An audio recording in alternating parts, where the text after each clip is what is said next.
जय सिया राम एवरीवन। बहुत तरह तरह के तरीके से हम पूजन करते हैं। सबके अपने अपने विधि विधान हैं पूजन करने के। फिर भी बहुत सारे लोगों के मन में ये डाउट रहता है कि किस तरह से हमारे को लक्ष्मी पूजन करना चाहिए, सही विधि क्या है। क्योंकि अब वो पूर्वज नहीं रहे जो हमको बहुत सही प्रक्रिया बताते थे। एक सिंपल साधारण सा तरीका सबसे पहले तो ये होता है कि जो भी हम पूजा पाठ करें, चाहे कितने भी बड़े लेवल पे कर लें, कितने भी छोटे लेवल पे करें, अपनी श्रद्धा भाव, अपनी प्यार, अपनी करुणा आपके अंदर ज़रूर होनी चाहिए। कोई भी चीज़ सिर्फ़ फ़ॉर्मेलिटीज़ के लिए नहीं, अपने मन से, अपनी श्रद्धा से करना ज़रूरी है। ईश्वर को हमसे कुछ नहीं चाहिए, उसको सिर्फ़ हमसे प्यार चाहिए होता है, सिर्फ़ हमारा विश्वास चाहिए होता है, जो हम उनके ऊपर दे सकते हैं। अपनी जिसके लिए हमारा कुछ भी खर्चा नहीं होता, ना ही कुछ एफ़र्ट्स हमें लगाने पड़ते हैं, बस प्योर इंटेंशन हमारी होनी चाहिए, प्लस हमारी मेहनत, हमारी साफ मन, जो कि किसी का बुरा ना चाहता हो, कोई जेलसी ना करता हो, कोई किसी का बुरा ना सोचता हो, ये भाव हमारे अंदर ज़रूर होना चाहिए कि हम हमेशा दूसरों की हेल्प करने के लिए रेडी रहें। जितना आप दूसरों को देंगे, उतना ही आपके पास आता चला जाएगा। पूजा करने का सही विधि जो है, वो मैं एक तरीका इसमें आपको बता रही हूँ। कुछ आपको अपना ऐड ऑन करना है, जो आपके घर वाले आपको बोलते हैं, तो वो आप इसके संग-संग कर सकते हैं। पूजा करने का टाइम हम लोग दिवाली वाले दिन पर आपको ज़रूर डाल देंगे। डे टू डे की अपडेट्स के लिए आप हमें इंस्टाग्राम के ऊपर फॉलो कर सकते हैं, जो कि यूट्यूब के अंदर नहीं डल पाती हैं चीज़ें, वो आप इंस्टाग्राम पे हमें देख सकते हैं। तो सबसे पहले कुछ एक सामान है ऐसा जो कि आपको इकट्ठा करना है। जब भी आप इस वीडियो को देख रहे हैं तो ये मैं 1-2 दिन पहले ही आपको ये वीडियो मिल जाएगी। आप ये सारा सामान पहले ही इकट्ठा करके रख लें। लक्ष्मी पूजन वाले दिन, जिस दिन दिवाली है, उस दिन कम से कम आप बाहर जाएँ, अपना घर छोड़ के कम से कम खरीदारी करें। ज़्यादातर सामान सारा आपके पास पहले ही इकट्ठा होना चाहिए। तो सबसे पहले हमें ज़रूरत है माँ लक्ष्मी की और लॉर्ड नारायण की स्टैचू या पेंटिंग। हम कोई भी चीज़ ले सकते हैं, ज़रूरी नहीं है कि हमको कोई स्टैचू ही लेना ज़रूरी है। हम नॉर्मल प्रिंट आउट निकाल के भी और उनको फ्रेम करके भी या लेमिनेट करके भी लगा सकते हैं। जिन भगवानों की फ़ोटो को हम रेगुलर मंदिर में नहीं रखते हैं, उनका आप सिंपल तरीका ये भी कर सकते हो। बाकी अगर आपके पास ऑलरेडी से कोई मूर्ति है, तो आप उसको भी इस्तेमाल कर सकते हैं। सबसे पहले माँ लक्ष्मी की और लॉर्ड नारायण की फ़ोटो या स्टैचू, माँ सरस्वती, लॉर्ड गणेश, कुबेर जी, इनकी फ़ोटो या स्टैचू कुछ भी आप ले सकते हैं। साथ में दिया लीजिए। दिया आपका मिट्टी का होना चाहिए, मिट्टी का नहीं तो आप क्रिस्टल का दिया भी इस्तेमाल कर सकते हैं, जो कि अलग-अलग प्रकार के मिल रहे हैं। हमारे स्टोर से भी आप अब ले सकते हैं, जिसमें अलग-अलग क्रिस्टल्स के वो दिए हैं और अलग-अलग उपयोग के लिए वो आते हैं। ये पूजन हम ख़ास तौर पे माँ लक्ष्मी के लिए ही करते हैं। तो इस तरह के दिए आप इस्तेमाल कर सकते हैं, जो कि मनी को अट्रैक्ट करने के लिए जो क्रिस्टल यूज़ होता है, वो वाला दिया आप ले सकते हैं। धूप बत्ती, अगरबत्ती, अगरबत्ती कुछ लोग थोड़ा-सा विचार करते हैं तो धूप ले लीजिए, और अगर आपको धूप के धुएँ से अगर किसी तरह की इरिटेशन होती है, एलर्जी होती है, तो आप उसको स्किप भी कर सकते हो। चावल, चावल टुकड़ा नहीं होना चाहिए, साबुत होना चाहिए। और कमल का फूल माँ लक्ष्मी जी को बहुत पसंद है। और फ्लावर्स आप कम से कम 3 दिन पहले लेके रख लीजिए, क्योंकि सेम डे पे फ्लावर्स मिलते भी नहीं हैं, प्लस बहुत एक्सपेंसिव भी हो जाते हैं। लाल रंग का कपड़ा, कुमकुम, कुछ फूल, मिठाई और 2 गन्ने, जैस्मिन और लोटस का एसेंशियल ऑयल। ये ऑप्शनल है, अगर मिल जाता है तो बहुत अच्छा है, इन केस अगर नहीं मिलता तो आप इसे स्किप भी कर सकते हो। कलश, कलश आप स्टील का, मेटल का, पीतल का या फिर जो मिट्टी का होता है वो भी यूज़ कर सकते हैं। आम के पत्ते, नारियल, श्री वाला जो जटा वाला नारियल होता है वो, और कॉटन की माला बाज़ार से नहीं मिलती है, आप ये खुद से अपने घर पे जो कॉटन के बनी बनाई बातियाँ मिलती हैं, उनसे मिलाकर आप खुद बना सकते हैं। ठीक है? सुपारी, पान, हल्दी की गाँठ, साबुत हल्दी यानी कि लेनी है आपको, और गुलाब जल और सिल्वर कॉइन या गोल्ड कॉइन, जो भी आपके पास अवेलेबल हो वो लीजिएगा, जिसके अंदर में लक्ष्मी जी बनी हुई होती हैं और बैठी हुई अवस्था में हो। बैठी हुई लेनी है, खड़ी वाली नहीं, जिसमें वो बैठी हुई होती है, वो वाला सिल्वर कॉइन या गोल्ड कॉइन ले सकते हैं। तो पूजा करने के लिए जो भी आपका मुहूर्त का समय होगा, उससे 1 घंटे पहले से तैयारी कर देनी शुरू कर देनी चाहिए। सबसे पहले जगह को साफ-सफाई करें और कोशिश करें कि ये सब चीज़ें अपने हाथ से करें, बजाय किसी सर्वेंट से करवाने के, क्योंकि जब कोई चीज़ हम करते हैं तो उसमें हमारे इमोशंस जाते हैं, हमारी सेवा भाव लगती है, तो वो जो फीलिंग उत्पन्न होती है परमात्मा को, माँ को, वही हमसे चाहिए होती है। तो सबसे पहले पूजा स्थान को साफ करें और रंगोली बनाएँ, पूजा स्थान पे भी आप रंगोली बना सकते हैं, अपने घर के बाहर एंट्रेंस पे भी रंगोली बना सकते हैं, फूलों से बना सकते हैं या पाउडर से, जो कलरफुल पाउडर मिलते हैं उससे आप बना सकते हैं। और अगर आप बहुत प्रो हैं रंगोली बनाने में, तो डेफ़िनेटली आप वो पाउडर से जो चावल का रहता है उससे भी बना सकते हैं। जितना ज़्यादा हो सके फूलों की सजावट से अपने घर को डेकोरेट करिए, हर एक जगह पे, सिर्फ़ एंट्रेंस ही नहीं बल्कि अपना रसोई घर, अपना पीछे का बैक डोर, आपकी बालकनी, वरांडा, हर एक चीज़ को आप जितना हो सके ज़्यादा से ज़्यादा फूलों से सजाइए। लाइट्स लगा सकते हैं और माँ लक्ष्मी के चरण भी आते हैं, उनका भी आप यूज़ कर सकते हो। और ड्रेस लाइक अ डिवा, मतलब क्योंकि आप ही घर की लक्ष्मी हैं, तो अपने आप को भी लक्ष्मी से कम नहीं समझिए। उस दिन नहीं, हमेशा ही डिवा की तरह ही ड्रेस अप होना चाहिए, बट ख़ास तौर पर उस दिन एक माँ लक्ष्मी की तरह ही पूरा अपने आप को तैयार करें। पूजा के स्थान पर लाल, गुलाबी या हरे रंग का कपड़ा, जो कि माँ को ये कलर प्रिय हैं, गणेश जी को सबसे पहले स्थापित करें। फिर लक्ष्मी नारायण की मूर्ति को स्थापित करें, कुबेर जी और सरस्वती की मूर्ति को स्थापित करें। बाकी की जो सामग्री है पूजा की, वो भी सब सामने में आप रखते जाएँ। सबसे पहले फिर हमको उनको इनवाइट करने की ज़रूरत है, उनका आमंत्रण देने की ज़रूरत है कि किस तरह से वो हमारे पास आएँ। जैसे हम जब पंडित जी को भी बुलाते हैं पूजा करने के लिए, तो वो उनका आगमन करते हैं।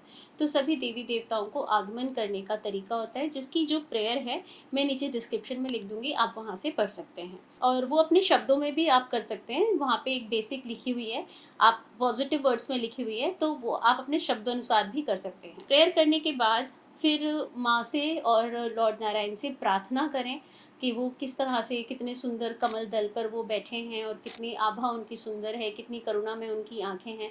उस तरह की उनको निहारें, उनको देखें, एप्रिशिएट तो करें, क्योंकि हम बस सब कुछ रख देते हैं, लेकिन उनके रूप को हम अपने अंदर समझते नहीं है, देखते नहीं है। हर एक चीज़ का एनालाइज़ करेंगे, तो धीरे-धीरे आपके अंदर में एक बहुत पॉज़िटिव एनर्जी अपने आप क्रिएट होती जाएगी और एक कनेक्शन आपका उनके साथ में बनता चला जाएगा। फिर जो भी आपकी प्रार्थना है, जो भी आपकी विश है, आप वो माँग सकते हैं। बाकी तो परमात्मा सब दे ही रहे हैं। कलश की स्थापना करें उसके बाद। कलश की स्थापना के लिए कलश के अंदर सबसे पहले थोड़ा-सा गंगा जल डालें, उसके बाद में उसमें गुलाब जल डालें, फिर कलश का लगभग 60% उसमें पानी डालें। पूरा नहीं भरना है ऊपर तक, क्योंकि उसमें फिर और आपको आम के पत्ते भी रखने हैं, ऊपर से आपको नारियल भी रखना है। तो थोड़ा पानी ऊपर से खाली छोड़कर उसके अंदर में आम के पत्ते और नारियल रखें। फिर कलश के ऊपर में गीली कुमकुम से स्वास्तिक बनाएँ। तो कलश की स्थापना होने के बाद दिया जलाएँ, दिए के आगे भी फूल रखें और दीपम समर्पयामि, इस मंत्र को अपने मन-मन में आप उच्चारण कर सकते हैं। सब तैयारी होने के बाद अब हमें सबसे पहले पूजन करना है भगवान गणेश का। गणेश जी का पूजन करने के लिए उनके ऊपर में सबसे पहले तिलक करें कुमकुम से, हल्दी से, चावल से, और जो माला आपने बनाई है कॉटन से, वो माला उनको पहनाएँ। वस्त्र अर्जित कर सकते हैं, अगर श्रद्धा अनुसार ये करने की चीज़ें हैं, नहीं कर सकते तो हम नॉर्मल जो कलावा होता है वो भी उनको पहना सकते हैं। जो हम कॉटन की माला बना रहे हैं वो भी एक क्लॉथ का जो कपड़ा हम उनके ऊपर चढ़ाना चाहते हैं, उसी का ही प्रतीक है। उसके बाद में धूप जलाएँ और जो दिया आप जलाएँगे लॉर्ड गणेश के आगे, कोशिश करिएगा वो नारियल के तेल का जलाएँ और उसमें थोड़ा-सा एसेंशियल ऑयल जो मैंने आपको बताया वो भी आप उसके अंदर डाल सकते हैं। इसकी जो प्रेयर है लॉर्ड गणेश को करने वाली, वो नीचे डिस्क्रिप्शन के अंदर दी गई है और मंत्र भी लॉर्ड गणेश का डिस्क्रिप्शन में दिया हुआ है। ये आपके अनुसार है कि उस मंत्र को आपने कितनी बारी करना है, 3 बार, 7 बार, 9 बार, 11 बार, 51 बार या 108 बार। इसके बाद में फिर हम लक्ष्मी नारायण की पूजा की तरफ चलेंगे। सबसे पहले वही उनको प्रणाम करना है, उनके रूप को, उनकी मूर्ति को निहारना है। उसके बाद में धीरे-धीरे उसी प्रकार से उनको तिलक करते हुए कुमकुम, हल्दी और चावल के साथ में उनको भी माला पहनाएँ, वस्त्र समर्पित करें और गॉडेस लक्ष्मी के लिए कोई साड़ी, 16 श्रृंगार आप ज़रूर चढ़ाएँ। और जो श्रृंगार आप चढ़ा रहे हैं, जो ज्वेलरी चढ़ा रहे हैं, कोशिश करिए कि अपने बजट के अकॉर्डिंग आप वैसी चीज़ें खरीदें जो आप लोगों को बाँट सकें, जिसको लोग यूज़ भी कर सकें। खरीदने से पहले जस्ट ये सोच के खरीदें कि अगर ये मेरे को मिलेगी, तो क्या मैं इसका इस्तेमाल कर पाऊँगी? तो सिर्फ़ फ़ॉर्मेलिटीज़ के लिए ही नहीं, वैसी चीज़ें खरीदें जो कि जब आप वो किसी को दें, तो वो इंसान उसका इस्तेमाल भी कर सके। ठीक है? अब वो आपने कैसा लेना है, कितना महँगा लेना है, ये आपके अकॉर्डिंग आप डिसाइड कर सकते हो। तो 16 श्रृंगार और साड़ी कोशिश करिए कि आप माँ के ऊपर चढ़ा पाएँ, बाकी आप अपने श्रद्धा अनुसार चीज़ें एडजस्ट कर सकते हैं। ये सब चढ़ाने के साथ में फिर गॉडेस लक्ष्मी को और लॉर्ड नारायण को बुलाने का, उनका आवाहन करने की एक आवाहन मुद्रा होती है, जो कि इस प्रकार होती है। इस प्रकार से मुद्रा बनाएं और मन में उनको याद करें कि वो हमारे घर पर आएँ और विराजमान रहें। और बाकी की जो प्रेयर है अगेन वो मैं नीचे डिस्क्रिप्शन में दे दूँगी। बाकी अपने शब्दों से, जो भी आपके मन से प्यार से, जो आपके अंदर से श्रद्धा भाव से जो शब्द निकलते हैं, पर पॉजिटिव वे में वो ज़रूर बोलिए। उनका वेलकम करें, फ्लावर लीजिए और उनके चरण धोइए। जैसे हम कभी किसी बड़े बुज़ुर्ग का भी हम बहुत बार ऐसे करते हैं कि कोई आता है या हम कन्या बिठाते हैं जब नवरात्रों के समय में, तब जैसे हम उनके चरण धोते हैं, वैसे ही लक्ष्मी जी के और विष्णु जी के चरण भी आपको धोने हैं। उसके बाद में धीरे-धीरे, अगर आपके पास में मेटल की मूर्तियाँ हैं, तो आप पंचामृत से उनका स्नान भी करवा सकते हैं। और अगर कोई और तरह की मूर्ति है, तो जैसे भी डिपेंड करेगा आपके ऊपर, वैसे आप कर सकते हैं। वैसे ही तिलक करिए, धूप दिया, माला चढ़ाइए। इसके बाद में फिर आते हैं कुबेर जी और माँ सरस्वती। जिस तरीके से मैंने आगे बताया कि उनको सबसे पहले उनको तिलक करना है, चंदन से, कुमकुम से, चावल, हल्दी से, इस तरह से तिलक कीजिए। फिर वही गार्लैंड चढ़ाइए, कॉटन की कलावा चढ़ा सकते हैं, वस्त्र चढ़ा सकते हैं, और जो उनकी कुबेर जी की जो प्रार्थना है, जो पूजा है और जो उनका मंत्र है, वो नीचे डिस्क्रिप्शन में दिया हुआ है, वो आप पढ़ सकते हैं। गॉडेस लक्ष्मी जी के फिर धन लक्ष्मी की हम पूजा ज़रूर करते हैं इस समय में, क्योंकि धन लक्ष्मी जी को आपने कभी स्वरूप देखा होगा जहाँ पर 2 हाथी लक्ष्मी जी के आगे रहते हैं और वो उनका वेलकम कर रहे होते हैं, उनके उसके अंदर में माला होती है या पानी की वर्षा हो रही होती है। तो जो 2 गन्ने मैंने आपको बताए, वो आपको उन 2 गज के ऊपर में चढ़ाना है। अगर आप गज रख लेते हैं तो अच्छा है, कई बारी नहीं भी अगर होता तो हम इमेजिन करके भी गज की पूजा कर सकते हैं, धन लक्ष्मी जी की पूजा कर सकते हैं। आप उनका भी, अगर आपके पास में 2 हाथियों की प्रतिमा है, तो उनका भी तिलक करिए, उनका भी माला पहनाइए और कलावा चढ़ाने के बाद फिर वो गन्ना उनको ऑफ़र कर सकते हैं। तो ये कंप्लीट पूजा है गॉडेस लक्ष्मी जी की। पर फिर भी हमारे मन में कई बारी डाउट रह जाता है, हमारी चीज़ें आगे-पीछे हो जाती हैं। जैसे इस पर अभी भी मैं बोल रही हूँ, तो मेरे से भी कुछ-कुछ गलतियाँ हो रही हैं, चीज़ें आगे-पीछे हो ही रही हैं। पूजा करते में भी हम लोग कई सारी गलतियाँ कर देते हैं। तो इसके लिए एक क्षमा प्रार्थना करना बहुत ज़रूरी होता है। तो क्षमा प्रार्थना भी मैं नीचे दे रही हूँ, बाकी अपने शब्दों में भी आप माँ से माफ़ी माँग सकते हैं। जो नीचे डिस्क्रिप्शन में दिया जा रहा है, ये एक पॉज़िटिव वर्ड्स से बनाई गई प्रार्थना है। तो आपने एज़ इट इज़ कॉपी नहीं करना, आप उससे एक बेसिक नॉलेज ले सकते हो। बाकी अपने जो आपके अंदर से भाव आए, वो आप करिए। इसके साथ में जो आपके परिवार के अंदर में पूजा करने का मेथड चला आ रहा है, उसको भी आप इसके साथ में कर सकते हैं। साथ में आपकी मर्ज़ी है, आप चाहें तो अष्टलक्ष्मी जी की पूजा भी इस समय में कर सकते हैं।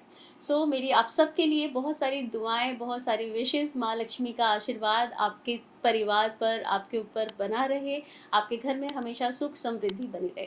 Thank you so much.